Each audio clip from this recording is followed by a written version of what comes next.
Ito guys, ang puno ng kiskoy.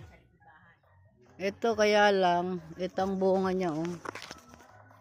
Itong bunga niya, liit pa oh. Ayan.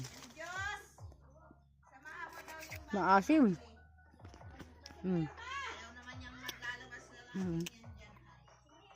Mga ilaw pa. Asim.